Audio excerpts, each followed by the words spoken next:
que la iglesia hacía. Pero en este tiempo la iglesia se cuidó y dijo, no, vamos a darle el título de teólogo y la preparación académica más alta al teólogo. Y los demás andan, claro, pero eventualmente, obviamente, hoy en día, estas universidades enseñan teología, pero para estudiar medicina, pues tienen que estudiar más y tienen que equiparse más, y para estudiar leyes sucede lo mismo, y para estudiar ingeniería sucede lo mismo, pero en aquel tiempo no, era distinto. Ahora, fíjate, Moisés, hay un punto de encuentro ahí, sí, porque una definición nominal de lo que es filosofía es amor a la sabiduría. Sí. ¿Y qué te dice la Biblia sobre la sabiduría? Que el hombre sabio busca a Dios. Sí. Así que hay un punto de encuentro. Ah, no, pues claro, desde luego. Esa fue la argumentación que utilizó Justino el Mártir, por ejemplo, para utilizar la filosofía platónica. Pero en esta ocasión no sirve porque es racionalista, no sirve porque está poniendo en entredicho la fe, y desde luego pues no es aceptado. Pero si hubiera sido consona con la postura platónica, la iglesia no hubiera tenido problema. Alberto el Grande y Santo Tomás de Aquino lo que hacen es decir, mire señores, y déjenme decirle, qué bueno que tomaron esa posición, porque si hubieran puesto a antagonizar la fe con el intelecto, caíamos de nuevo en el oscurantismo. Caíamos en el oscurantismo y la fe hubiera perdido su autoridad. O sea, por eso digo, Dios dirigió la historia, Dios dirigió el destino de la vida de la iglesia.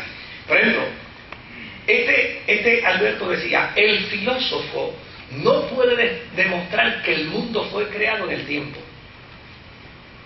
solo puede ofrecer argumentos de probabilidad. Pero como teólogo sabe que el mundo fue hecho de la nada y que es eterno. O sea, él dice, mira, un filósofo puede venir y decir, mira, el mundo fue creado por un accidente cósmico y demás. Y dice, ok, está bien, ¿y dónde tú tienes las pruebas? Big Boom, como dicen. ¿Sí? ¿Dónde están tus pruebas? Explotó.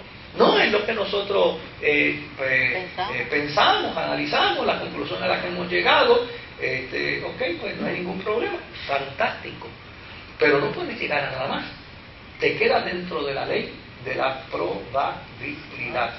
Lo más honesto que puedes decir es que hay un eslabón que se perdió. Ahora, el teólogo, fíjate cómo dice, el teólogo sabe que el mundo fue hecho de la nada, porque le viene revelado, o sea, le viene de lo externo a lo interno. Y ya ahí sencillamente, como sabe que el mundo fue hecho de la nada, pues puede sostener la experiencia de su fe con la misma validez y con un sentido mucho más práctico que lo que el otro puede postular y decir en términos de la probabilidad. Yo tengo en mi casa, hoy de hecho estaba poniéndolos en orden, una cantidad enorme de libros de ateos que salieron a probar en su postura la ausencia de la existencia de Dios y terminaron afirmándola. Y entre ellos tengo un libro que para mí es una joya, que se llama Y la Biblia tenía la razón, de W. Keller, ¿verdad? Este señor en ese libro prueba mediante la investigación científica todo lo que la Biblia sostiene que puede parecer ridículo.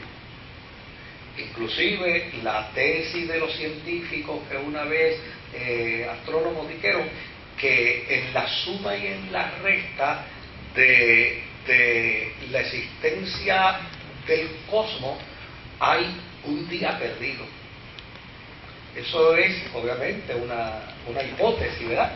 Y él dice, pues mira qué interesante que esa postura de estos teólogos modernos no es tan moderna nada, porque la Biblia dice que un día Josué se paró y dijo, detente sol en Gabaón, y que para que el sol se detuviera tenía que haberse perdido un día. Y él empieza entonces con todo el aparato científico, porque ese es su campo. Otro elemento, dice, los científicos llaman ridícula, claro, el humanismo, ¿no? El darwinismo, llama ridícula la postura de la fe que dice que el hombre fue hecho del polvo de la tierra. Ok, la ciencia dice que todos los elementos del polvo están en la tierra. Están en la tierra. Entonces, y así sucesivamente, pero una cantidad enormísima de planteamientos de defensa de la fe, que lo sustrae, ¿no? de los argumentos científicos. Esto es básicamente empinino lo que está haciendo Alberto aquí. Está diciendo, el punto número 5 dice: el filósofo que trate de probar la eternidad del mundo, así como su origen de la nada, es un mal filósofo, pues desconoce los límites de la razón. O sea, el filósofo que pretenda probar la eternidad del mundo, ¿con qué argumento? ¿Con qué evidencia? ¿Con qué prueba?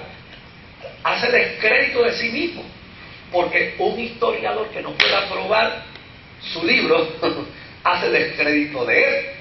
¿Verdad? Un médico que no pueda probar su conocimiento hace descrédito de él. Un filósofo que simplemente trate de probar la eternidad del mundo, así como su origen de la nada, ya y sencillamente se convierte en un mal filósofo, porque no admite los límites de la razón. Caería en el campo de la especulación, y lo que es especulativo No es real. no es real. O sea, con esto, este señor Alberto entra a delimitar la función del filósofo y la tarea del teólogo. Claro. ¿Qué es lo interesante de Alberto? Que Alberto no renuncia a la postura del filósofo.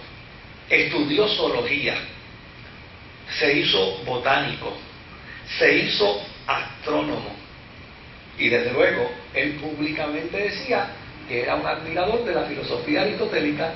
Decía, él es casi inteligente. Sí, tiene, pero todo lo que puede postular está en el campo especulativo, pero tiene una idea extraordinaria. Eso es como un señor que había en la iglesia donde yo me crié, que cuando alguien iba y cantaba y a él no le gustaba cómo cantaba, se le acercaba y decía, yo te felicito porque tú cantas mucho. Pero malo. Cantar mucho no es cantar bien. Y yo me reía y decía, oye, ¿pero qué? Y la era que la persona se sentía muy cómoda, ¿no? Decía, ah, pues gracias. Sí, no, tú cantas mucho, de verdad. Decirle bien. Pero más que se murió, ¿sabes? Así le dice que eso todo lo... A ese le cantaba yo, saca la lengua.